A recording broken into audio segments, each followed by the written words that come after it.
Saudi அரேபியாவுல திடீர்னு கனமழை பெய்திருக்கு.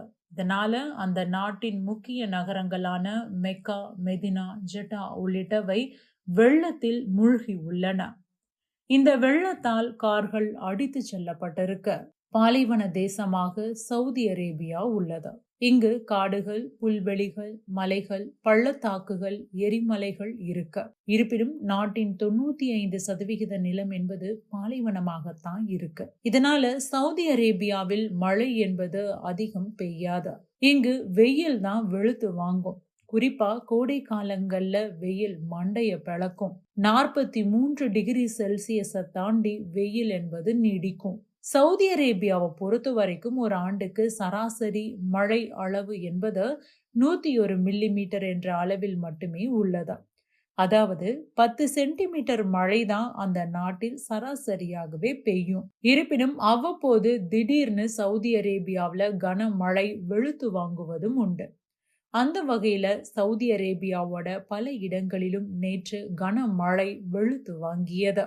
Saudi அரேபியாவில் முக்கிய நகரங்களாக உள்ள மெக்கா, மெதினா, ஜெட்டா உள்ளிட்ட நகரங்களில் கனமழை கொட்டி தீர்த்தது. இந்த மழையின் காரணமாக அங்குள்ள பல சாலைகள் மற்றும் சதுக்கங்களில் வெள்ளம் கரை புரண்டு ஓடியது. இதனால் போக்குவரத்து பெரிதும் பாதிக்கப்பட்டது. சில இடங்களில் அளவுக்கு அதிகமாக பெய்த மழை வெள்ளத்தால் சாலைகள் மற்றும் வீட்டின் அருகே நிறுத்தப்பட்டிருந்த கார்கள் மழை வெள்ளத்தில் அடித்து செல்லப்பட்டன. இந்த மழை குறித்து சவுதி அரேபியாவோட சுற்றுச்சூழல், நீர் மற்றும் விவசாயத்துறை அமைச்சரகம் ஒரு விளக்கம் கொடுத்திருக்காங்க. அதில் சவுதி அரேபியாவில் அதிகபட்சமாக மெதினா பிராந்தியத்தில் அதிக மழை பதிவாகி உள்ளது. அங்கு 49.2 மில்லிமீட்டர் மழை பெய்திருக்கிறது. அதே போல ஜெட்டா நகரில் 38 மில்லிமீட்டர் மழை பதிவாகி உள்ளது. இது இரண்டாவது அதிகபட்ச மழை பதிவாகி உள்ள இடமாகும்.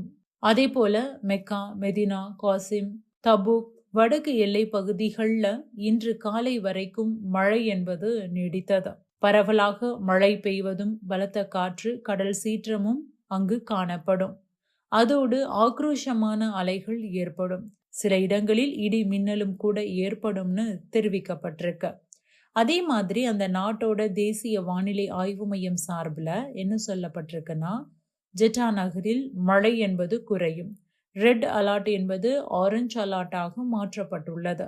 இதன் மூலம் கனமழை என்பது பரவலான மழையாக பெய்யும் என கூறப்பட்டுள்ளது.